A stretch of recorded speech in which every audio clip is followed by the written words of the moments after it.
Welcome back. So, what we have here today, I'm calling the Skewb Squared. So, the reason for the name first is because this really is two different skewbs that are intersecting in a special way. So, to kind of introduce the idea, let me bring in a few others. So, you have the Skewb here, you have this puzzle. Uh, Here's a 2x2 and something called Dave's Diamond. So there's a direct correspondence. The construction that goes from the 2x2 to Dave's Diamond is the same construction that goes from the Skewb to the Skewb Squared. So the way this works, let's explain first with the Dave's Diamond. If you take the 2x2 and you hold it by two corners like this, you have three cuts. And if you hold it by the corners, what you can do is you can turn it. If you turn it by 120 degrees, it'll come back to where it was. But if you turn it by 60 degrees, what you can do is you can take the intersection of the cube and the cube rotated by 60 degrees, and you get exactly this shape, this bipyramid. And if you take the three cuts from the 2x2 and then rotate those three cuts 60 degrees, you will get six cuts, which gives you, well, you can see here this six-sided point. You have six cuts around here. So in total, Dave's Diamond has six deep cuts.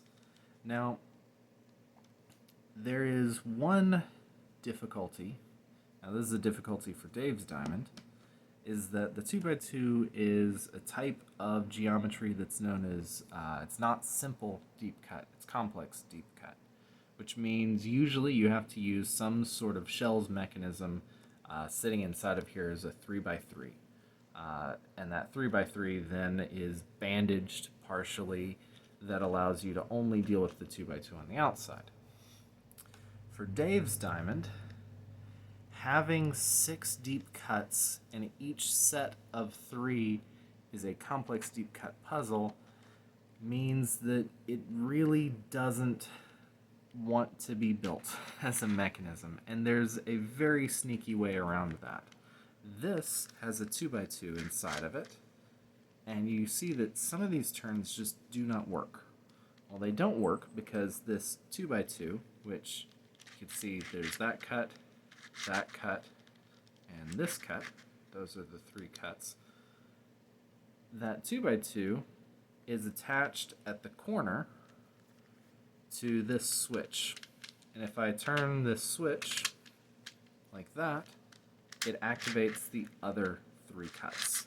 And so you only get to use one set of three cuts at a time. So you can mix it up like a 2x2 here and have fun with it.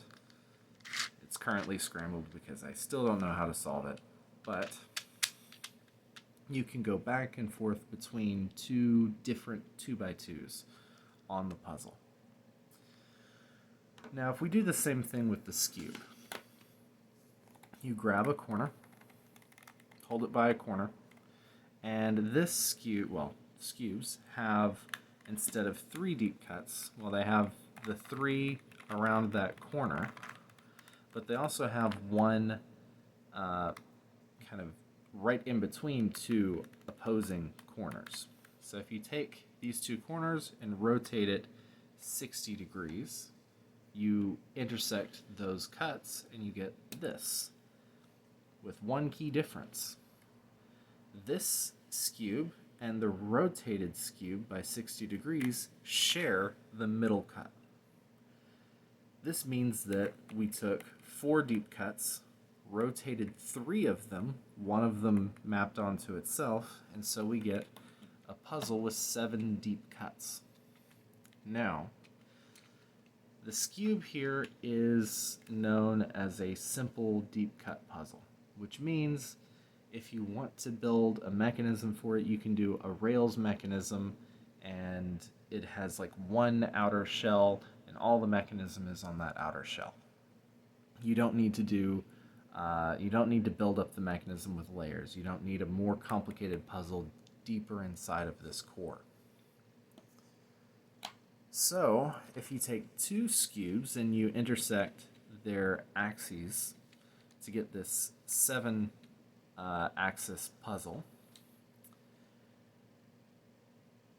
each set of 4 axes is simple deep cut, but the combination of all 7 is not deep cut. But you can still build the puzzle. This is using a rails mechanism. So you have a middle slice here, that's that shared slice between the two skewbs, and it allows 60-degree rotations. Then you have each one of these 6 cuts here. So there's no switch. There's no switch here because the skewb is simple deep cut. You could just use a rail mechanism for this. But because this is not simple deep cut, means that we can arrange the parts with a few turns in such a way that it will get blocked up in a way that's not obvious from the outside. So let's look at an example. So if I do this, I believe it's this here. Oh wait, that works. So let's make a contrast here. Okay, so I made one turn. If I turn there, you saw that there were some more turns available. Now if I look at almost an identical situation on this side, if I make this turn, and then I try to turn here, this technically looks like a valid cut all the way around. It looks like a valid cut, but it will not turn. Fundamentally, the mechanism doesn't allow this, and that's because this mechanism doesn't fully implement the puzzle. It may be possible to build a mechanism that will fully implement this kind of puzzle. It'll likely be much, much more difficult. That's if you make this turn. But if you go to the other side, go to this side, and make an almost identical type of turn. It looks like an identical turn. Okay, so what is it cut now? There we go. Now it allows that turn. Not only does it allow this turn, but it allows this turn with 60 degrees. There's a 60, right, it's not this one. Let me turn that all the way around. And now we have this turn here. It allows this turn with 60 degrees, and there's a new turn available. Another 60 degrees, there's a new turn available. Another 60-degree stop, that turn's available. Another 60-degree stop, that turn's available. There are many places in a scramble where you jumble things together where there's a layer with many 60-degree stops. Well, the skewb only normally allows 120. So what's happening here is, even though this is not simple deep cut, there are instances, there are sequences that allow a lot more jumbling than I anticipated. This is much more jumbling than I expected this to have. So let me get this back.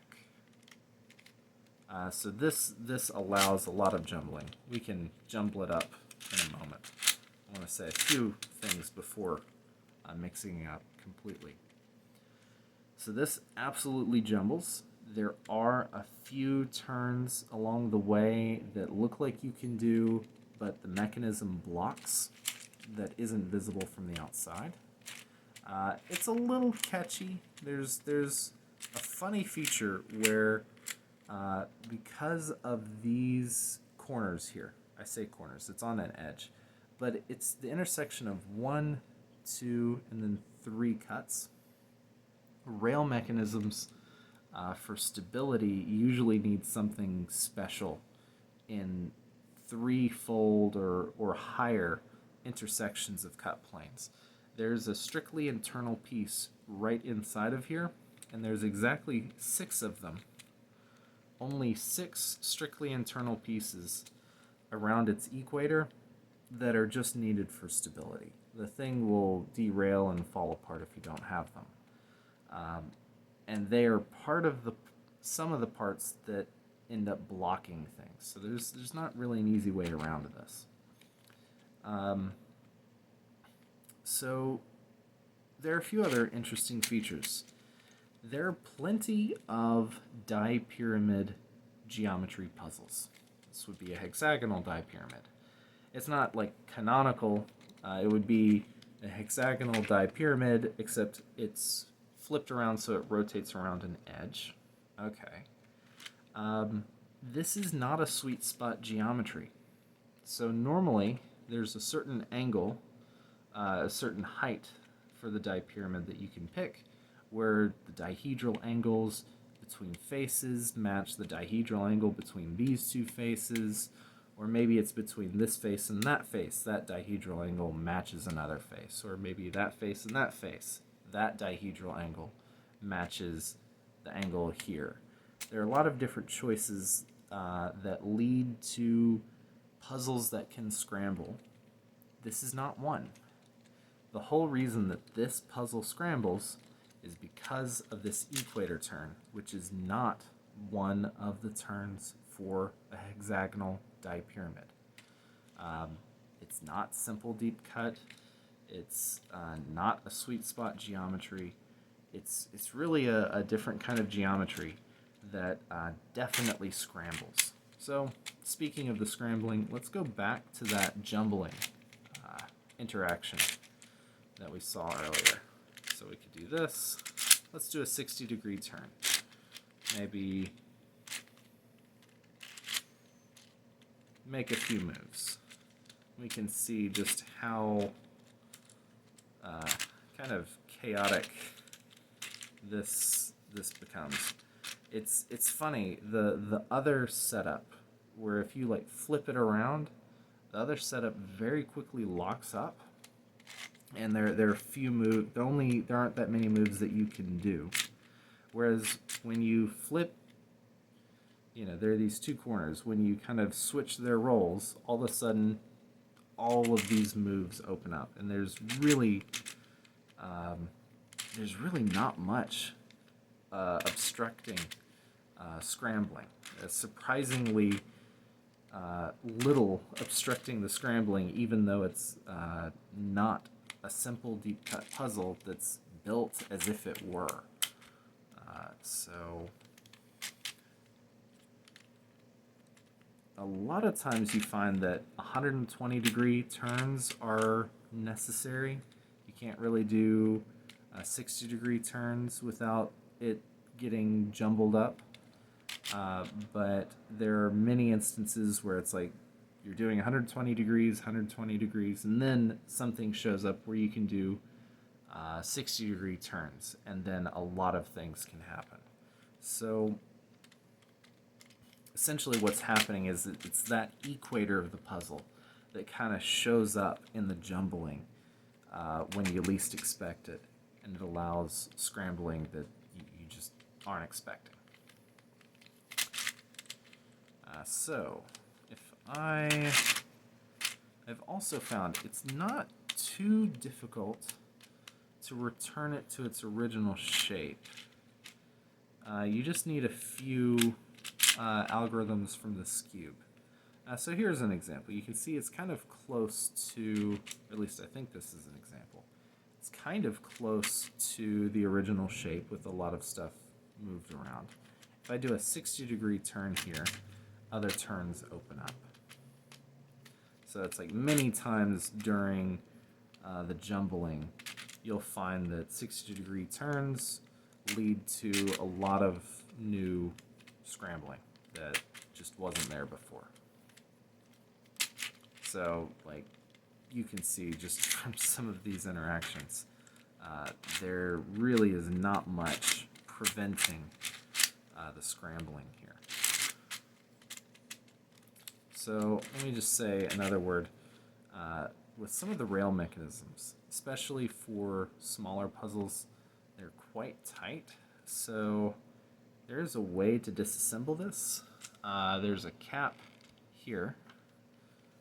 You can unscrew this, and one of the rails that hugs other portions of the rail from both sides, you can pull that apart, and this gives you a way to disassemble the puzzle. I think that went on that way, but this is the Skewb Squared. I still need to figure out how to solve it, but here's one thing. I have, so you can see there's some blocks here. These would be like edge pieces of the Skewb. Those have not scrambled yet. But if you scramble it like a Skewb and return it to its shape, and then scramble the other Skewb, return it to its shape, all of these blocks can get scrambled very easily. So there's, because I jumbled from the start, some of these just kind of got blocked up and didn't scramble immediately. So scrambling can sometimes take a full scramble can take a little bit of effort sometimes, but it's very doable. Usually you have to scramble it, jumble it, return it to its shape, which isn't terribly difficult, and then scramble it again. And after a few iterations of that, it will be completely scrambled. So here's another instance where we can try and do 60-degree turns. Maybe stuff doesn't totally line up. Actually, that lines up. We were able to make a 60-degree turn there. And okay, all of those moves, I didn't really get caught on anything, but we see this should be a valid move. This is locked up. This is locked up in all likelihood because one of these corners, it's one of these corners that has those internal pieces, strictly internal pieces, that was either replaced by the mechanism of another part, maybe a pedal, maybe something else, and it's just blocking the way, or some other sort of blocking in the rails is happening. So those sorts of obstructions occur, but as you saw, it really doesn't occur all that much. It's fairly, I was surprised, it's fairly benign, the obstructions that show up. But we'll leave it there. That is the Skewb Squared.